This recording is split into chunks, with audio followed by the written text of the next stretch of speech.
Encantada de estar aquí y de participar, ¿no?, en esta actividad de 12 charlas que, bueno, pues es una gran oportunidad, ¿no?, para que podamos compartir momentos con vosotros y que podamos, pues, un poco transmitiros a veces algunas cosas nuevas que a lo mejor no conocéis por estar más actualizados, a veces simplemente pues ver en mayor cantidad cosas que veis y bueno, es parte de nuestra función, ¿no?, también como especialistas pues contribuir a la formación continuada de los veterinarios. Y bueno, cuando participé, bueno, cuando se me pidió algún argumento para tratar en este tipo de charlas, pues siempre evidentemente en casos de referencias, pues normalmente las otitis externas, la otitis externa crónica en el perro pues es una enfermedad, un problema que vemos muy a menudo y que forma parte de la referencia, ¿no? Pero quería darle, como decía Didac, una vuelta de tuerca más, ¿no? Porque normalmente ya hablar de cómo se maneja la otitis externa, cómo se diagnostica, enfoques terapéuticos, etcétera, pues yo creo que esto es lo que se hace siempre.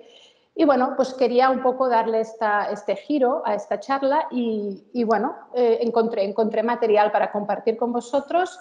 Y es lo que, en principio, el argumento de esta charla va a girar alrededor de este concepto, a lo mejor nuevo, que es el de la atención médica colaborativa, ¿no?, que se refiere pues a la gestión de casos de manera compartida entre lo que es el veterinario, veterinaria generalista de primera atención, diríamos, y los especialistas, y en concreto pues en una enfermedad como es la otitis externa crónica. Y bueno, primero quería empezar con un poco de introducción, o sea, no puedo entrar de entrada ya directamente en el tema sin poner en evidencia el por qué la otitis externa en el perro es uno de los problemas clínicos más frecuentes que vemos y por qué puede ser tan complicada su gestión. Recordar pues, que la otitis externa es la enfermedad inflamatoria que afecta el oído externo, que va desde el pabellón auricular, el conducto auditivo, hasta la membrana timpánica, que es un problema que vemos evidentemente en dermatología, porque todo lo que es la pared del pabellón auricular y la pared del conducto auditivo externo está tapizada pues, por piel y es una estructura histológica parecida a lo que es la piel en el resto de la superficie cutánea, añadiendo algunas particularidades, evidentemente, pues que es una piel a lo mejor menos rica en folículos pilosos, pero en cambio mucho más rica en densidad glandular, ¿no?, las glándulas sudoríparas y sebáceas modificadas.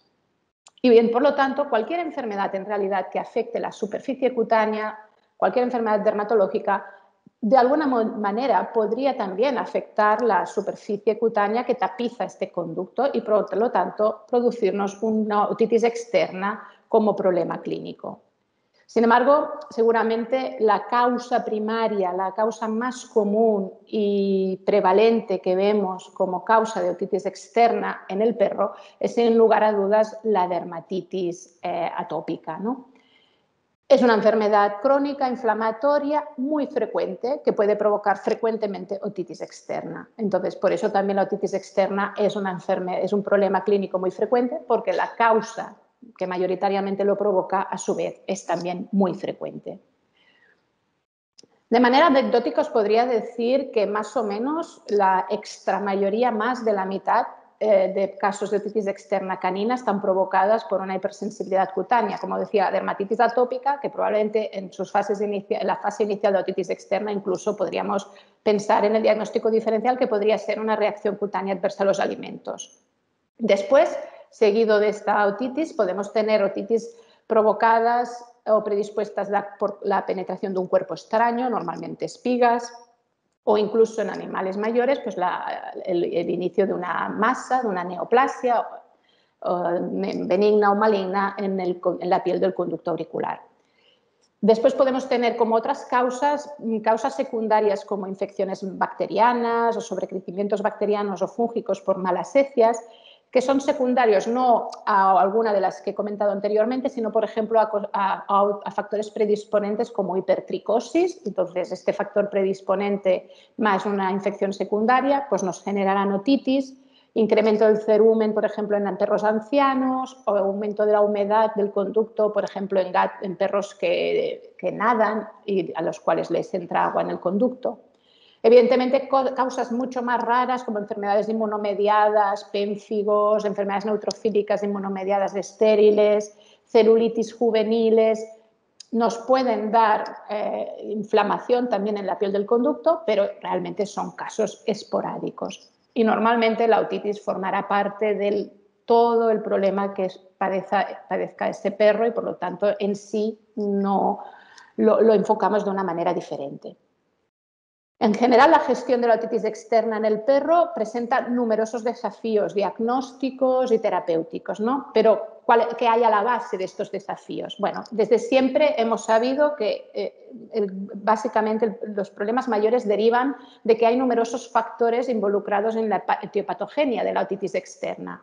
Pues las causas primarias, como comentábamos antes, enfermedades inflamatorias cutáneas, causas secundarias, infecciosas, bacterianas, por levaduras, que complican causas primarias o que junto con la presencia de factores predisponentes como hipertricosis, humedad, van a generar inflamación. Evidentemente, todos estos factores, a veces únicos y a veces combinados, nos van a generar este problema, esta otitis externa, que con el tiempo va a complicarse de factores perpetuantes, porque va a haber cambios proliferativos crónicos, podemos tener una otitis media secundaria bacteriana y, evidentemente, todo esto lleva al estado de cronicidad, ¿no? Entramos como en una espiral donde una cosa provoca la otra y esa a su vez agrava la primera. Y así estamos en un estado de cronicidad que es importante. Esto seguramente las causas de los desafíos más conocidas, pero bueno, cada vez estamos más concienciados de que por ahora también tenemos como gran problema y como gran desafío el problema de las antibiótico-resistencias. Evidentemente, es una inflamación recurrente, probablemente vamos a tener infecciones bacterianas recurrentes, nos van a obligar vamos a vernos obligados a realizar tratamientos antibióticos tópicos o sistémicos recurrentes y esto al final, desarrollo y selección de cepas bacterianas resistentes. Aquí otro gran problema y desafío en la gestión de este problema clínico.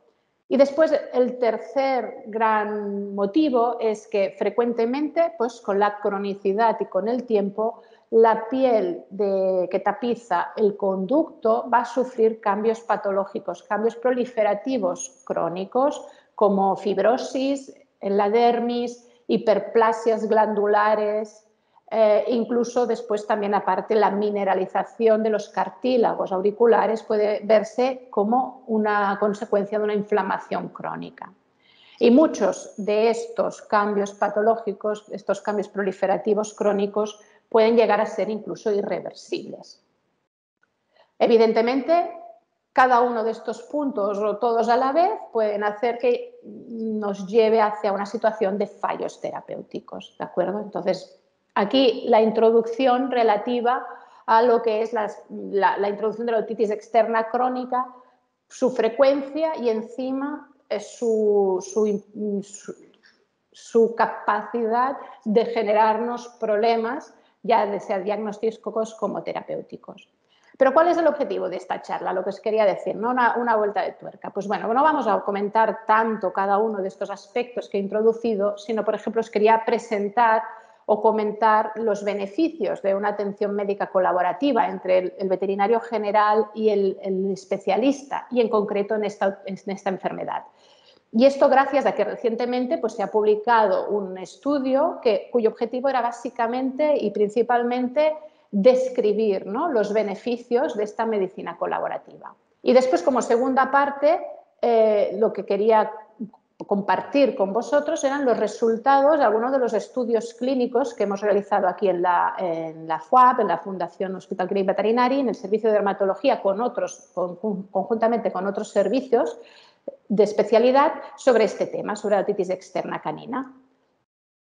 Bueno, la atención colaborativa, pues evidentemente es un concepto muy teórico, nos podemos imaginar, ¿no?, qué es y para qué sirve, pero bueno, se ha como teorizado y se ha realizado este trabajo de, bueno, intentar hacer ciencia sobre esto y que no todo quede sobre un campo más especulativo. Entonces, con este objetivo ha nacido una organización sin ánimos de lucro en Estados Unidos, que es la Collaborative Care Coalition, que el objetivo que tiene básicamente es un poco bajar a terreno, al mundo terrenal, es decir, esta idea general de que evidentemente referir el caso a una especialista pueda ser de utilidad. Bueno, pues ¿en qué medida es útil? ¿Para qué sirve? ¿Y cómo puede servir? ¿No?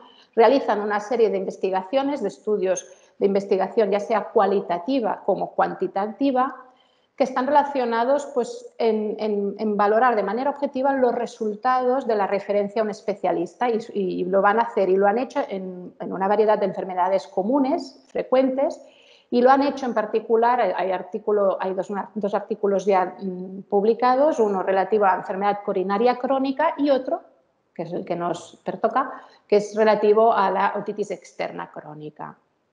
Entonces, el objetivo de esta coalición básicamente es aportar información para poder ayudar a los veterinarios generalistas y especialistas a trabajar conjuntamente de manera unida para ser más eficaces, para proporcionar a las mascotas, a perros y gatos, una vida más larga y saludable, ¿no? Trabajar conjuntamente para aportar lo que decimos, ¿no?, que 1 más 1 no es 2, sino que probablemente 1 más 1 es 2,5 o 3.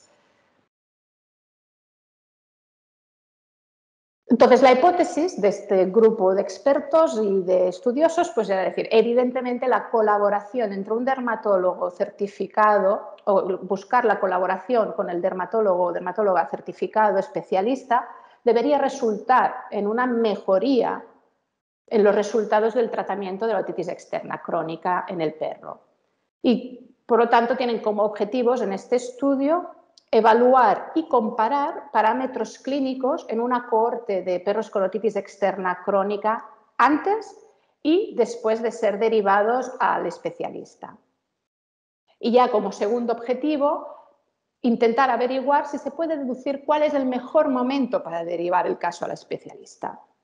¿Cómo hacen este estudio epidemiológico barra descriptivo? Bueno, pues utilizan una cohorte de 65 perros con otitis externa crónica, que ya para empezar es decir, bueno, vamos a definir qué es otitis externa crónica, porque en cada estudio puede ser una cosa diferente. Ellos definen como otitis externa crónica aquella otitis persistente o recurrente como mínimo 3 meses antes de ser enviado al especialista. Ya de esta cohorte de 65 perros, en esta población de perros americanos, os recuerdo, pues bueno, había un 18% de Cocker Spaniel y un 12% de Labrador Retriever, bueno, que no dejan de ser unas razas que a nivel nacional creo que nos cuadran, ¿no?, con los animales que vemos, con los perros que vemos con otitis externa crónica. Por lo tanto, no parece una muestra muy dispar a la nuestra. Evidentemente, esta otitis externa crónica tiene que tener unos criterios de inclusión para examinar y obtener unos resultados fiables de estos pacientes. Entonces, lo que se precisa, lo que se necesita es que un acceso, es decir, que el especialista al cual ha estado referido el caso tuviera acceso mínimo a un historial clínico de 1 año antes de la derivación para poder ver todo lo que se había hecho y cómo se había hecho, que hubiera un seguimiento por parte del especialista al menos de 5 meses tras la derivación y deberían ser casos en los que el especialista, o dicho de otra manera, no se utilizaban casos en los que el especialista con 1 o 2 visitas hubiera sugerido ya que el tratamiento era quirúrgico, básicamente porque a lo mejor en la primera visita o en la segunda pues ya observaba la presencia de una masa o de cambios proliferativos crónicos irreversibles. Vamos a los resultados. Bueno, pues lo que observan es, comparando los parámetros antes y después de la derivación, es que, bueno, pues ya para empezar había de estos 65 perros, en 34 ya se pudo obtener una respuesta o una curación con la primera visita.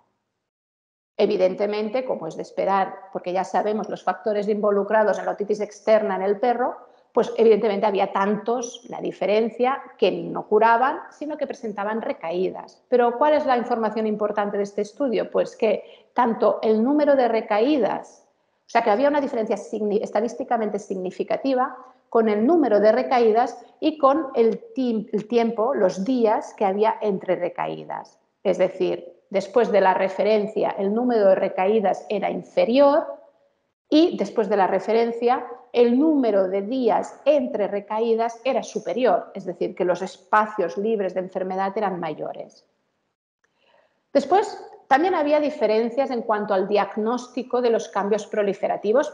Se diagnosticaban más a menudo cambios proliferativos en los casos después de la referencia que antes, pero no había diferencias estadísticamente significativas.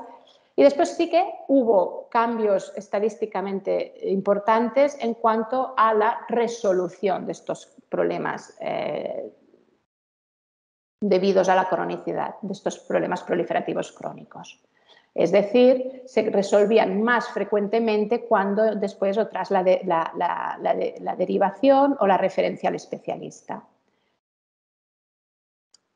Este estudio no entra a analizar el porqué de estos cambios, ¿de acuerdo? O sea, como mínimo ya nos ofrece de manera más evidente y estadísticamente significativo que hay cambios, que pasan cosas. Pero el por qué, no. Sí que, en cierta manera, este por qué un poco podríamos deducirlo cuando se examina la tabla referida a los tratamientos utilizados entre los veterinarios especialistas y los generalistas. No hay muchas diferencias, es decir, las cartas son las que son. Diríamos que la diferencia es cómo se juegan estas cartas y en manos de los especialistas sí que hay una clara diferencia en cuanto al uso de glucocorticoides orales y aquí, a diferencia de lo que pueda parecer, se usan más glucocorticoides orales en manos de los especialistas que en manos de los generalistas para el tratamiento de la otitis externa y, evidentemente, también como podéis ver en este gráfico, hay diferencias significativas en cuanto al número de lavados auriculares que se realizan, que son realizados más frecuentemente en manos del especialista. Entonces, probablemente aquí ya hay un poco la respuesta a por qué puede ser que haya mayor diagnóstico de enfermedades proliferativas. Por ejemplo, aquí vemos una otitis externa crónica purulenta antes de la limpieza en la imagen de vuestra izquierda, antes de la limpieza en la imagen de vuestra izquierda, un conducto lleno de pus. Evidentemente no podemos visualizar nada, es solo tras el lavado, que es la imagen que corresponde a la derecha, donde vemos que hay unos cambios proliferativos importantes de estenosis del conducto debido a hiperplasia fibrótica de lo que es la línea media dorsal del conducto, pero también podéis ver una hiperplasia quiste glandular, que es una masa ocupando espacio. Probablemente esto no es una neoplasia, es una consecuencia de esta inflamación crónica y es una masa que ocupa espacio aunque no sea neoplásica. Y esto, pues probablemente, tanto el diagnóstico de estos cambios proliferativos muchas veces son solo tras limpieza auricular, como también los efectos beneficiosos del lavado auricular antes de empezar un tratamiento tópico, pues son puntos que probablemente contribuyen a estas diferencias en cuanto a los resultados del manejo de la otitis externa crónica por parte del especialista. El segundo objetivo de este trabajo era ver más o menos si podía deducirse cuándo era el mejor momento de referir y sí que se concluye que se obtienen mejores resultados a largo plazo en aquellos casos en los que se buscó la colaboración del especialista en los primeros 6 meses desde el inicio del problema otológico. ¿De acuerdo? Y de esta cohorte de casos también se dedució a través de la comunicación y con los propietarios y de los cuestionarios realizados a los tutores que al menos un 18% de estos tutores indicaron que llevaron a su perro a un veterinario diferente en lugar de volver al referente debido a un retraso de la referencia. Cuando leemos este estudio, en la discusión comentan, aparte, unos resultados obtenidos de una encuesta, de un cuestionario que realizó la Academia Americana o el College Americano de Dermatología Veterinaria en el año 2020, en los que hacían referencia a la relación, ¿no?, del tutor de los casos referidos, y comentaban que al menos los clientes en Estados Unidos, esto todo se tiene que relativizar, estamos hablando de una población americana, se sentían, o sea, tendían a frustrarse muchísimo si los problemas dermatológicos de su perro no se controlaban o se diagnosticaban durante las primeras 3 visitas. Es decir, al menos si nuestra población es parecida un poquito y cada vez más a los tutores americanos, tenemos que pensar que normalmente el límite de paciencia para que diagnostiquemos, ya no digo controlar, tratar, sino que simplemente lo que desean es un diagnóstico preciso, un diagnóstico que los deje tranquilos en cuanto a lo que está pasando en su paciente, suceda durante las primeras 3 visitas. Por lo contrario, si no, un 15% sugerían que no volverían a recibir la atención básica primaria al mismo veterinario y un 38% solo volverían por cosas simples, por cosas más importantes buscarían una segunda opinión. Por lo tanto este cuestionario como este estudio de este council acerca de la colaboración entre veterinario y especialista está un poco manifestando o está aportando datos un poco más precisos y científicos sobre lo que es realmente el resultado de una medicina colaborativa. Como os decía al principio, esta era la primera parte de la charla, el primer objetivo tras una introducción sobre la otitis externa crónica, ¿no? Y la segunda parte, en cambio, era decir, bueno, pues fruto de esta colaboración, fruto de que seamos un centro de referencia de estos casos, que es además en qué podemos contribuir, aparte de, como habéis visto, probablemente mejorar lo que es la gestión y el futuro de esos pacientes en cuanto a reducción, no solo curación en algunos casos, sino reducción de recidivas, aumento del tiempo sin signos clínicos entre recidivas, etc. Pues podemos, con una casuística a lo mejor mayor, podemos contribuir a producir estudios clínicos que aporten más conocimiento, ¿no? Y esto un poco, pues mi segundo objetivo era transmitiros algunos resultados de aquellos estudios que hemos realizado.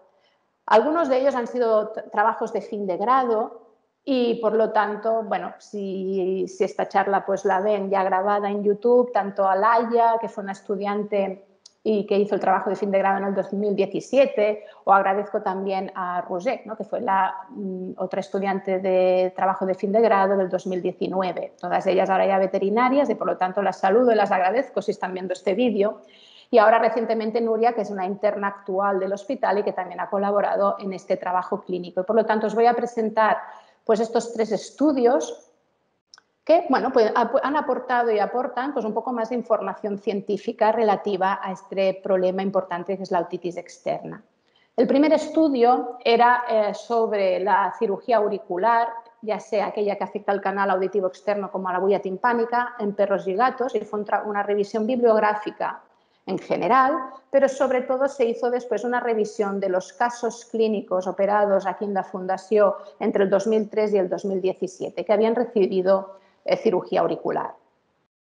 En general, en esta tabla pues, se hacía un resumen de lo que son las indicaciones, ¿no?, normalmente de la cirugía auricular, en la que vemos que en el perro normalmente, en perro y gato normalmente los motivos de cirugía son auricular o casos de otitis crónica o neoplasias o masas auriculares.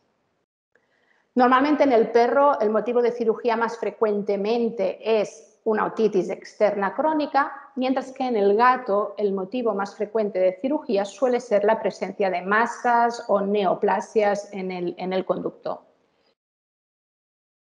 Evidentemente, después en el perro estas otitis externas crónicas suelen ser otitis externas bacterianas que acaban afectando el oído medio y podemos tener pues, una otitis media bacteriana o incluso pues, ya lo que conocemos como el N-stage, otitis externa crónica N-stage, que es aquella en la que los cambios proliferativos crónicos son irreversibles y no hay ningún tratamiento médico que pueda recuperar eso.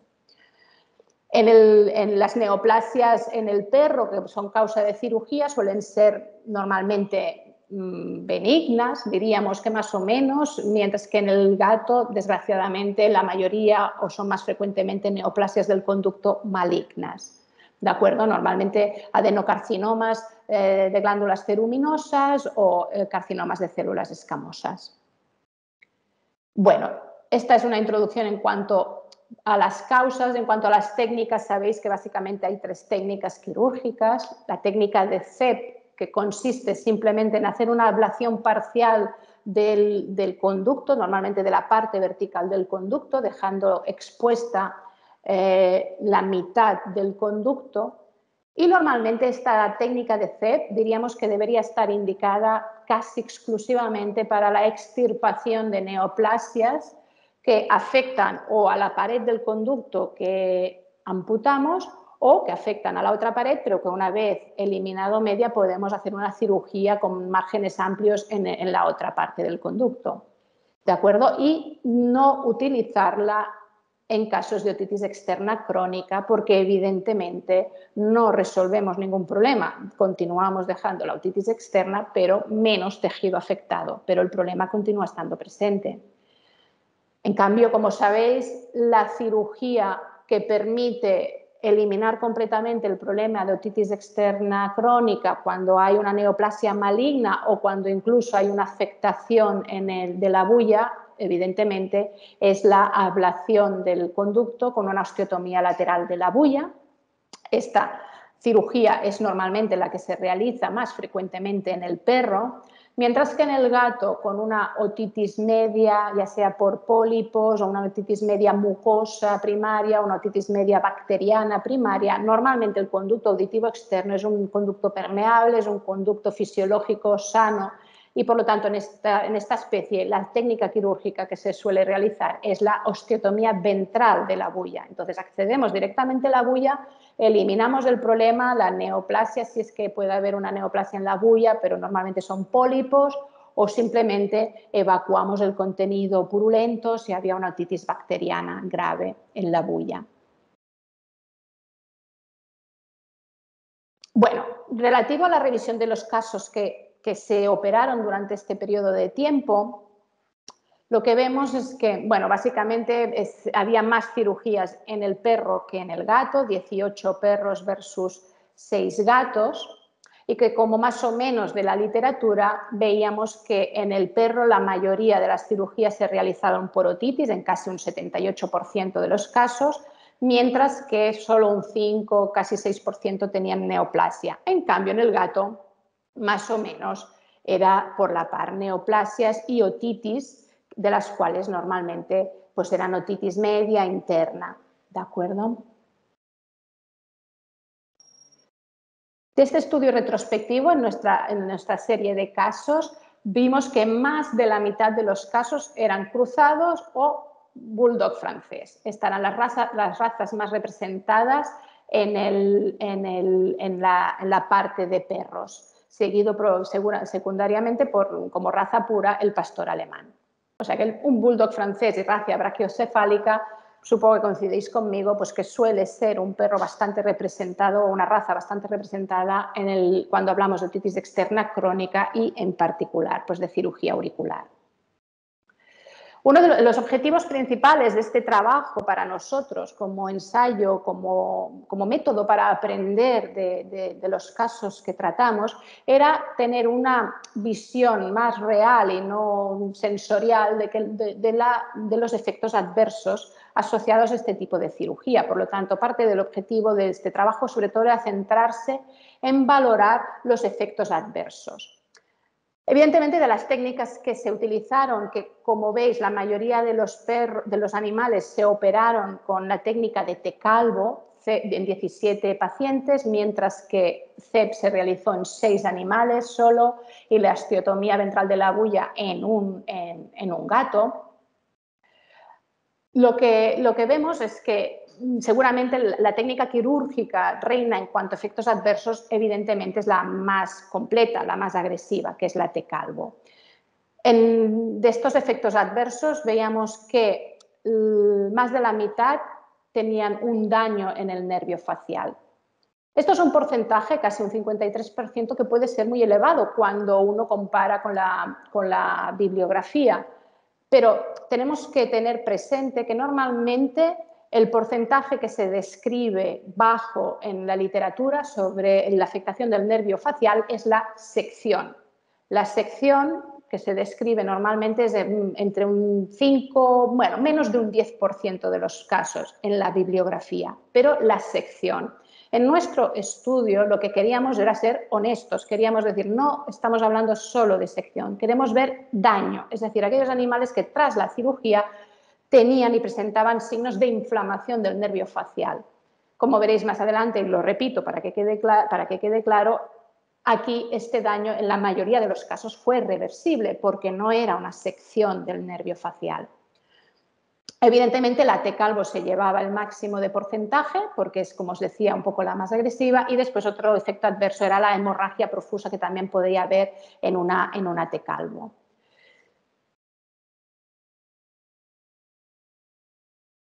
En cuanto a los efectos adversos a largo plazo, no aquellos observados alrededor de la cirugía, veíamos, como os decía, pues que este porcentaje importante de afectación del nervio facial en un 70% de los casos era reversible, es decir, pues es un daño secundario a la inflamación postquirúrgica y normalmente en unas semanas, un mes se recuperaba la función.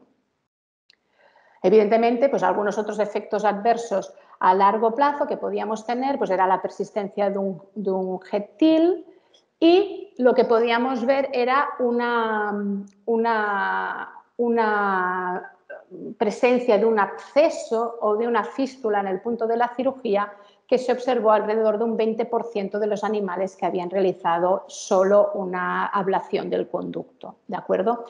Y esto es importante tener presente, que este porcentaje en este tipo de cirugía nos puede pasar cuando en realidad hacemos solo una ablación del conducto, y puede ser que en la parte más proximal, aquella en la que deberíamos realizar una osteotomía, una rotura del hueso, pero no lo hacemos porque solo cortamos a nivel del cartílago y dejamos el meato auditivo interno, que es el que está tapizado por hueso, si allí hay afectación, si allí hay infección, si allí hay material purulento o detritus, en el momento que realizamos una ablación cerramos ese espacio y allí podríamos tener en meses o incluso a veces en un año la presencia de un absceso o de una fístula debido a ese foco localizado.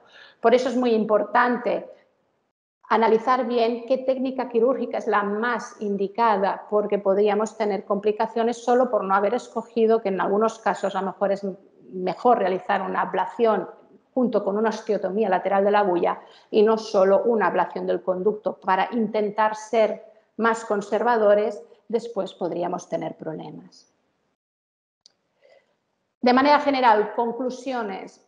Evidentemente, la cirugía auricular parece ser una técnica más utilizada en medicina canina que no en felina, es decir, los porcentajes son superiores en perros que en gatos, que el motivo más frecuente de la cirugía en el perro es la otitis externa crónica, a diferencia del gato, que normalmente suelen ser más a menudo neoplasias. Que si tenemos que pensar en una raza que nos imaginamos predispuesta a una cirugía auricular, probablemente en nuestra población deberíamos pensar en el bulldog francés, una raza brachiocefálica afectada normalmente de dermatitis atópica y por lo tanto de una de las enfermedades que suele provocar otitis externa recurrente. En la población estudiada en nuestro centro, la T-calvo fue la técnica más utilizada, como os comentaba, mucho por delante de la técnica de CEP o incluso de la ablación del conducto sin osteotomía de la agulla. Y esto en parte tiene sus porqués, es decir, el problema de utilizar la técnica de CEP cuando la enfermedad primaria es inflamatoria no debería ser utilizada, al igual que el problema de utilizar solo ablación en un caso con una otitis externa crónica, por ejemplo, bacteriana, muy profunda, que aunque no afecte la bulla, está afectando de manera importante el meato auditivo interno. Y bueno, que la complicación intra y postquirúrgica más común fue la parálisis del nervio facial, pero que aunque el porcentaje en esta casuística sea más elevado del que se describe en la literatura, tenemos que tener presente que en la literatura se describe solo la sección del nervio facial, mientras que en esta población de perros se englobó todos aquellos que presentaron enfermedad inflamatoria, neuritis y que en la extra mayoría de los casos fue reversible. El segundo estudio fue otro trabajo fin de grado en el que comparamos y se realizó conjuntamente, esto me he olvidado decirlo al principio, aparte de las estudiantes que en su momento hicieron este trabajo de fin de grado, evidentemente el primer estudio, el que acabo de presentar, se realizó conjuntamente con Laura Fresno, ¿no?, que en principio realiza en la mayoría de los casos este tipo de cirugías.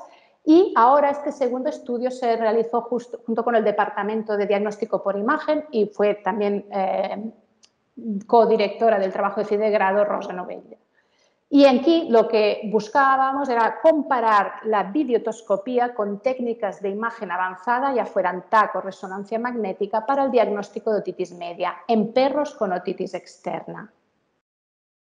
Entonces comparábamos estas dos modalidades, la visualización con la videotoscopía y el diagnóstico por imagen. Utilizamos una cohorte de 49 perros con otitis externa crónica y, por lo tanto, sí que, como en algunos casos de la otitis bilateral, se analizaron 82 oídos. Todos los perros habían realizado videotoscopía y en el mismo día 44 antes del lavado de la videoscopía habían hecho TAC y 5, porque habían presentado signos neurológicos, habían realizado una resonancia magnética. ¿Qué valorábamos a nivel de la videotoscopía? Pues el tipo de otitis externa erosiva ulcerativa purulenta o eritematosa ceruminosa. Visibilidad de la membrana timpánica, ¿la observamos o no la observamos? Y si la observamos, ¿cómo está? ¿Intacta, lacerada, rota o ausente, opaca, abombada? El grado de estenosis y si había o no había masas. Mientras que en el TAC o la resonancia magnética valorábamos el contenido en la cavidad timpánica, mineralización de los cartílagos auriculares y si había o no linfadenomegalia. En nuestra población de 49 perros, 13, casi alrededor del 30%, eran razas brachiocefálicas y, de nuevo, la mayoría bulldog franceses. Machos 31, hembras 18 de 49, una mediana de edad de 6 años, pero evidentemente había animales tan jóvenes como un año, a animales de 14 años. En 40 orejas, de 82 orejas, había una otitis externa eritematosa ceruminosa y en 42 una símil purulenta. Es decir, que el porcentaje de tipo de otitis no varía mucho y, por lo tanto, esto no es un criterio para decidir o no hacer un lavado y un diagnóstico por imagen. Vale, de estos pacientes, a nivel de lo que es el TAC y la resonancia magnética, se observó que en 25 de las 82 orejas, en un 30%, había contenido en las bullas. En 11, en un 13%, había un aumento de la pared de la bulla, mineralización en un 43% de las otitis y linfadenomegalia faringea o regional, digamos, submandibulares, faringeos, de un 41%.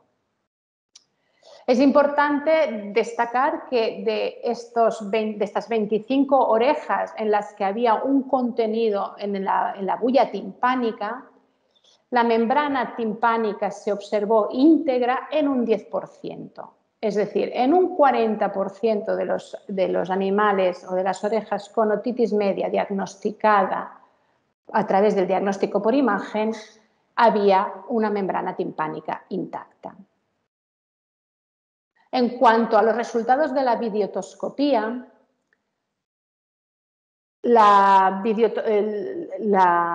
membrana timpánica fue visible y normal en un 44% de los perros, de las orejas, en un 36 de 82 orejas, y se observó una membrana, la pars flácida de la membrana timpánica abombada, que esto a veces es una alteración que podemos observar y tampoco tiene por qué ser patológico del todo en un casi 8% de los perros.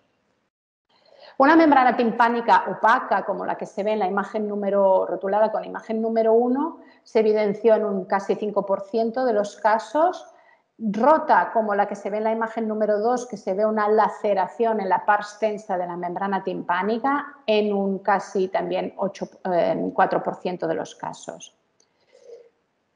La membrana timpánica no se visualizó debido a estenosis en un 36% de los oídos, fue ausente, como se ve en la imagen número 4, en un 5% y no se visualizó por presencia de masas en el conducto en un 2%.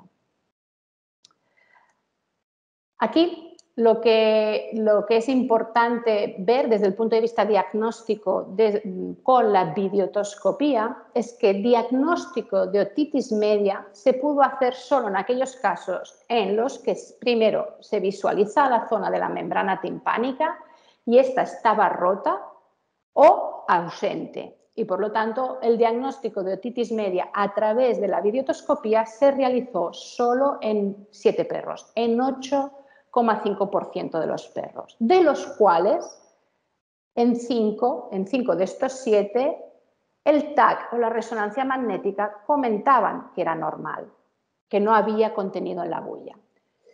Entonces, esto lo podemos discutir, es decir, cuando vemos ausencia o rotura del tímpano, pero tenemos esta información del TAC que nos dice las bullas timpánicas están aireadas, aquí probablemente pueden pasar dos cosas.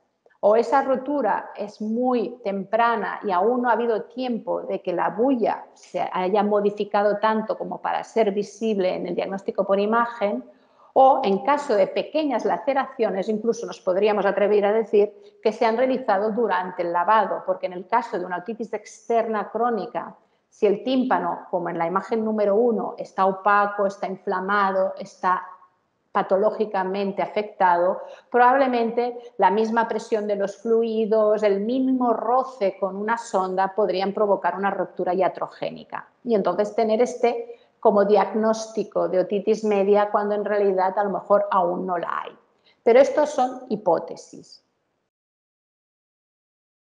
Por lo tanto, si recuperamos un poco los datos y comparamos las dos técnicas, vemos que la sensibilidad diagnóstica visual de lo que es la videotoscopía, que nos permite incluso hacer zoom, una imagen en alta definición y en zoom, incluso con eso, el diagnóstico, la sensibilidad diagnóstica es más baja que la del diagnóstico o técnicas de imagen avanzada. Comparamos un 8,5% en un caso con el 30% en el otro.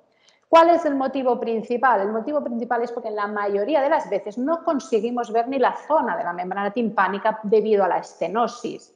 Este es el gran factor limitante de la videotoscopía. Por lo tanto, no podemos ver ni si está normal o no. Y esta imagen tras esa estenosis solo nos la ofrece el diagnóstico o las técnicas de diagnóstico por imagen. Y esto es especialmente importante en aquellas razas brachiocefálicas. Son las más afectadas normalmente de fibrosis, estenosis, hiperplasias glandulares que dificultan la visualización de la zona de la membrana timpánica. Y sobre todo lo que podemos concluir del análisis comparativo es que ni la presencia de una membrana intacta e íntegra ni la ausencia de contenido en la cavidad podrían descartar una otitis media. Es decir, que en algunos casos es la combinación de las dos cosas a la vez que te permite hacer el diagnóstico más preciso de otitis externa crónica o de otitis externa crónica y otitis media. Y bueno, ya para acabar os presento el último trabajo, que es este case series de 2 casos clínicos que hemos tenido de otitis externa micótica por Aspergillus y que fueron tratados los dos con el uso del voriconazol al 2%. Resumiendo los dos casos a la vez, se trataron uno de un American Bully, hembra castrada de 6 años, el otro en cambio un pastor alemán macho castrado de 5 años. En los dos casos había una historia previa de dermatitis atópica cíclica recurrente y por lo tanto podríamos estar delante de una recaída otitis externa atópica complicada ahora por una infección fúngica atípica. El caso 1, además, pero no importante en cuanto a nuestro caso, padecía de una leishmaniosis que estaba controlada médicamente. El problema otológico en ambos casos clínicamente era una otitis externa monolateral eritematosa ceruminosa. En los dos casos se observó en el examen otoscópico normal, rutinario en consulta, una estructura blanquecina compatible con una colonia de hongos filamentosos altamente sugestiva de Aspergillus y en estos casos adherida a la pared. En el caso primero del American Bully, la otra membrana timpánica estaba perfecta, no había alteraciones, no era realmente solo una otitis externa monolateral. Mientras que en el segundo caso, la membrana timpánica del oído afectado no se visualizó debido a la presencia de material, mientras que en el caso número 1 la membrana timpánica sí que se visualizó. ¿Esto qué marcó la diferencia entre los dos casos? Pues que en el caso número 2, por no visualizar la membrana timpánica, se recomendó hacer un lavado bajo anestesia general, mientras que en el primero, al visualizar tras ese cerumen y la colonia de Aspergillus la membrana timpánica, no se recomendó este lavado. Por lo tanto, ¿cómo diagnosticamos esta otomicosis? En ambos casos se diagnosticó mediante el resultado del examen otoscópico, porque en ambos casos se vio la colonia de Aspergillus. El examen citológico del cerumen de ambos casos mostró la presencia de neutrófilos e hifas fúngicas y no había bacterias en ninguno de los dos casos. Solo en el caso número 2 se realizó un cultivo, que es, os recuerdo, el que se le hizo una anestesia general y un lavado auricular, por lo tanto tomamos muestras profundas que enviamos a cultivar y el cultivo nos dio el resultado de una Aspergillus sin llegar a especificar la especie. Y fue un cultivo negativo para bacterias, que ya no se veían en el examen citológico. Estas son las imágenes, sobre todo las tomadas en el perro que se anestesió para hacer el lavado, en la que vemos el eritema y el cerumen, y en esta zona más ventral del conducto y que os amplío en esta imagen, se veía la colonia fúngica, esponjosa como algodonada. Evidentemente la citología de este material y después del cultivo nos evidenció, como veréis en las siguientes imágenes, estructuras fúngicas compatibles con Aspergillus. Simplemente la imagen en la que se ve el tímpano en el fondo tras el lavado auricular, retiramos todo el cerumen, retiramos físicamente también las colonias de Aspergillus. Esta es la imagen citológica en la que vemos diferentes hifas de hongos filamentosos que después en el cultivo se traducieron como Aspergillus en este caso, en el caso número 2. ¿Cómo los tratamos? Los tratamos a los dos perros de la misma manera en cuanto a la utilización de un agente antifúngico tópico, que es el voriconazol al 2%, pero en una preparación oftalmológica galénica. En el caso número 1, aparte de este tratamiento 2 veces al día antifúngico, realizó limpiezas auriculares con un antiséptico tópico una vez al día durante 10 días. Al control a los 15 días había resolución completa de los signos clínicos. El examen citológico y otoscópico era compatible con la normalidad. El caso número 2 realizó el mismo tratamiento, la misma preparación oftalmológica galénica con voriconazol al 2% 2 veces al día. Sin embargo, tras el lavado auricular, mantenía un lavado con un ceruminolítico 2 veces por semana. Los dos casos se diferenciaron más en la gestión del lavado del conducto y del uso de un antiséptico o de un ceruminolítico, pero en los dos casos utilizamos el voriconazol como tratamiento antifúngico. La respuesta clínica a los 10 días fue favorable, aunque el examen otoscópico mostraba aún un poco de cantidad de cerumen y una membrana timpánica normal con un examen citológico compatible con la normalidad. Es decir, ya no se observaban ni hifas fúngicas ni mucho menos neutrófilos. En cuanto a la otomicosis por Aspergillus, hay algunos artículos publicados. Casualidades de la vida, durante el año 2010 se publicaron un case report por este motivo, por otomicosis por Aspergillus, en un caso SPP y en otro Ocraceus, llegaron a especificar la especie. Y no fue hasta el 2016, 6 años más tarde, pues que ya hubo un case series un poco más amplio de otitis por Aspergillus, tanto en perros como en gatos. De estos 17 casos, en los perros que se incluyeron en este estudio, que eran la mayoría, era una otitis unilateral, como en nuestro caso. Otitis media concurrente o concomitante solo la hubo en 3 perros. Se especificaron diferentes especies, Fumigatus en gato, Niger o Terrius en perros, por ejemplo, aparte del otro que hemos comentado en el case report. Pero en principio la especificación de especie tampoco nos tiene que modificar mucho nuestro plan, diríamos, diagnóstico terapéutico. ¿De acuerdo? Un poco pasa lo mismo que con la malassezia. Diríamos que por ahora no se ha demostrado si es más importante paquidermatis, que es normalmente la más común, que simpodialis o globosa. En cuanto a los tratamientos, en este case series, evidentemente era un estudio retrospectivo con varios centros y varios perros tratados en varios años y había muy poca homogeneidad entre ellos. Se habían realizado varios tratamientos antifúngicos, tópicos, algunos incluso sistémicos. Incluso en algunos casos se habían realizado, como en alguno nuestro, el lavado auricular bajo anestesia y o intervención quirúrgica. Esto es lo que comentan en este case series, que realizar uno o el otro aumentaba la probabilidad de resolver la infección. En la tabla de tratamientos que describen vemos que son muy variables entre ellos, como os decía, y solo un perro había utilizado el voriconazol tópico para tratar esta otomicosis, aunque en ese mismo paciente se habían utilizado tratamientos sistémicos.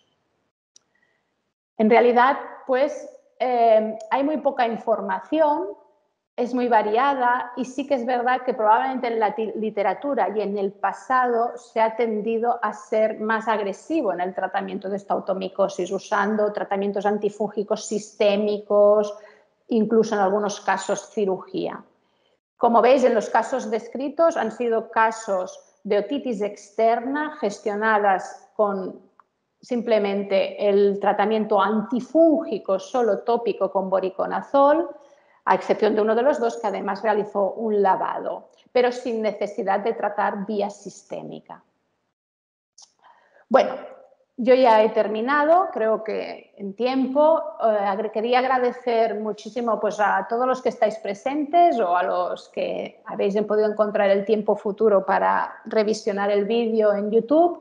Quería evidentemente agradecer pues, a todas las empresas que colaboran en la formación en el programa de residencias y por lo tanto que nos permiten pues, ser servicios un poco más activos y pensar que no solo estamos para ayudaros en lo que pueda ser el manejo clínico, que evidentemente esta es nuestra parte más importante, ¿no? Como os decía, colaborar con vosotros a hacer que la vida de vuestros pacientes sea más larga y saludable, sino que evidentemente fruto de toda esta colaboración es nuestra obligación producir datos, compartirlos con vosotros y aprender de errores y de cosas bien hechas, pero sobre todo difundir conocimiento.